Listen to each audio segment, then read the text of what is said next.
Bapak dan Ibu serta saudara-saudari yang terkasih di dalam Tuhan, pada hari ini kita akan merenungkan tema misi unik Allah melalui diriku. Pada kesempatan ini perkenalkan saya Bapak Christian Herdinata. Saya bekerja sebagai pengajar atau dosen di salah satu universitas swasta di Surabaya.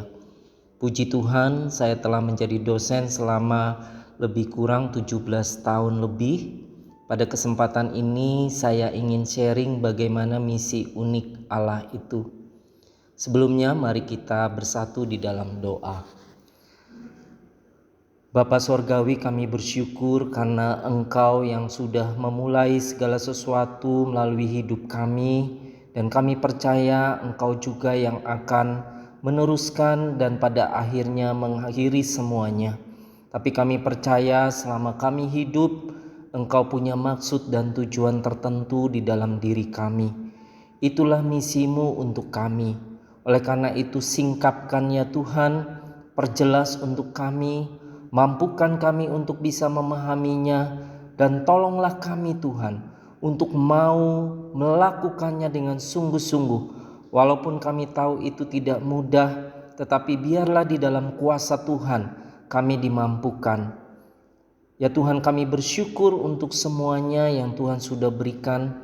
Kiranya itu membuat kami makin melihat akan kemahakuasaan Engkau atas hidup kami. Pimpin dan sertai kami ya Tuhan. Di dalam nama Tuhan Yesus kami sudah berdoa. Amin. Dasar firman Tuhan dalam renungan ini terambil dari Efesus pasal yang kedua ayat yang ke-10 berbunyi demikian. Karena kita ini buatan Allah, diciptakan dalam Kristus Yesus untuk melakukan pekerjaan baik yang dipersiapkan Allah sebelumnya. Ia mau supaya kita hidup di dalamnya. Bapak, Ibu, serta saudara-saudari yang terkasih dalam Tuhan, saya mengawali dengan sharing. Pada suatu ketika om saya berbincang-bincang bersama saya di pojokan rumah. Pada saat itu saya ingat saya masih kecil sekali, kemungkinan saya masih berusia kurang lebih 6 tahun. Dan om saya duduk di bangku SMP. Pada saat itulah momen di mana saya yakin itu kehendak Tuhan, di mana saya diceritakan oleh om saya tentang jenjang pendidikan. Sebelumnya saya tidak pernah diceritakan dan tidak mengetahui hal tersebut, bahwa kalau di sekolah itu diawali dengan pendidikan dasar yaitu SD, selanjutnya SMP, SMA, perguruan tinggi, dan di perguruan tinggi itu ada S1, S2, S3, dan jika berprofesi sebagai pengajar maka dapat diberikan gelar profesor jika memenuhi persyaratan yang ada. Jujur, waktu itu saya tidak mengerti yang diceritakan oleh om saya. Tetapi anehnya, cerita dari om saya itu bisa saya ingat dengan baik. Bahkan ketika saya mulai bersekolah, ada dorongan yang kuat dalam diri saya untuk menggapai hal tersebut. Puji Tuhan, hal itu telah tercapai. Momen pertemuan itu saya yakini bukan kebetulan, tetapi Tuhan yang menyatakannya dengan jelas. Selanjutnya saya juga ingin sharing, teringat suatu ketika di sore hari ayah saya memberikan secarik kertas yang isinya ternyata soal tentang penambahan dan pengurangan angka yang dia tuliskan untuk saya. Waktu itu saya masih TK, taman kanak-kanak, lalu ayah saya memberikan contoh dan mengajarkannya dengan singkat cara untuk dapat mengerti dan menjawab pertanyaan itu dengan benar. Selanjutnya ayah saya meminta saya mengerjakan sendiri, dan puji Tuhan saya bisa mengerjakannya. Sejak saat itu justru saya yang sering minta ayah saya membuatkan saya soal supaya saya bisa mengerjakan. Hal itu berlanjut karena setiap saya berhasil mengerjakan soal tersebut, muncul keinginan kuat untuk dapat mengerjakan soal penambahan dan pengurangan angka yang lebih sulit dan lebih banyak lagi.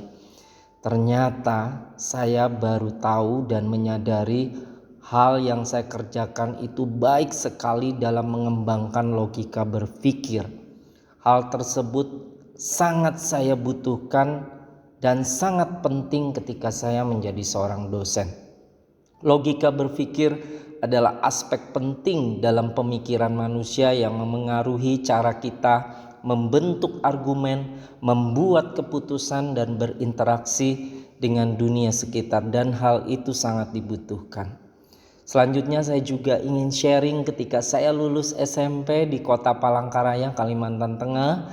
Saya merantau menuntut ilmu ke kota Salatiga, Jawa Tengah di SMA Lab School.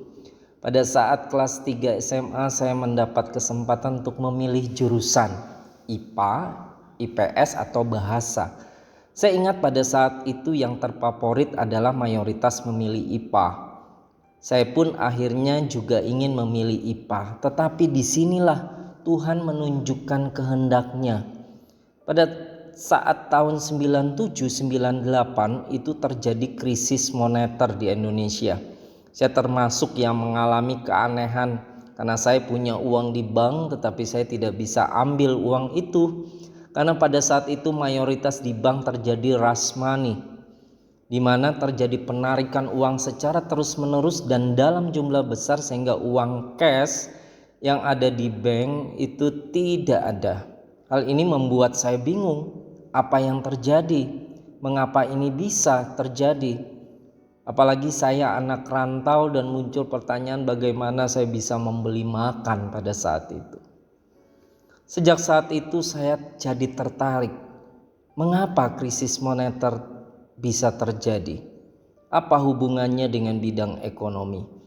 Lalu saya banyak membaca dan mempelajari buku-buku, jurnal, majalah, koran, menonton televisi terkait dengan berita-berita ekonomi baik yang ada di Indonesia dan di luar negeri. Maka sejak saat itu saya memantapkan diri mengambil jurusan sarjana, magister, dan doktor secara konsisten di rumpun ilmu ekonomi bidang manajemen keuangan.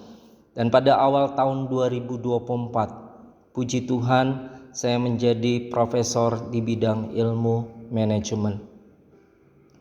Kita tahu Bapak Ibu sekalian bahwa Mazmur 139 ayat 13 mengatakan bahwa kita masing-masing dibentuk oleh Tuhan saat berada di dalam rahim ibu kita.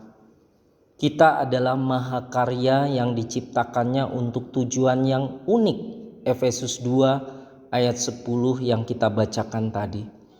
Tuhan terlibat erat dalam penciptaan kita.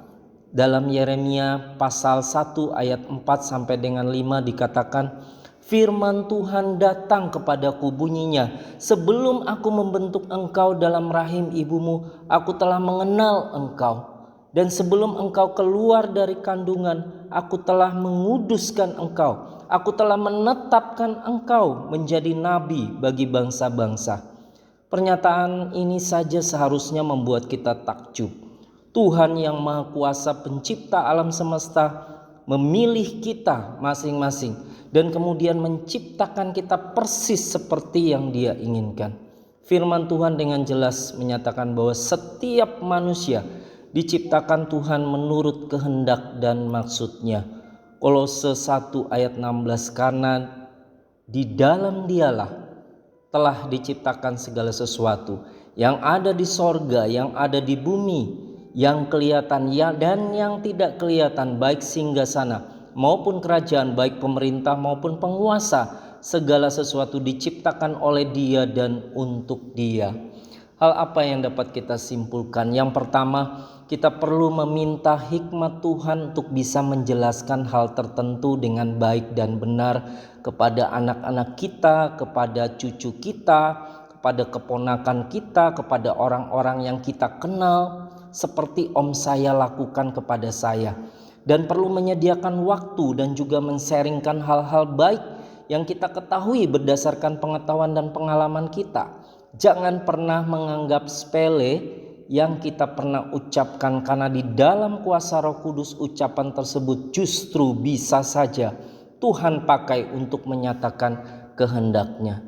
Yang kedua, ayah saya berhasil memantik diri saya Memantik bisa diartikan seperti menggosokkan batu dengan batu untuk membuat api, di mana ayah saya melakukannya lewat memberi soal penambahan dan pengurangan yang membentuk logika berpikir. Hal itu yang saya rasa sangat berguna bagi saya sebagai pengajar saat ini.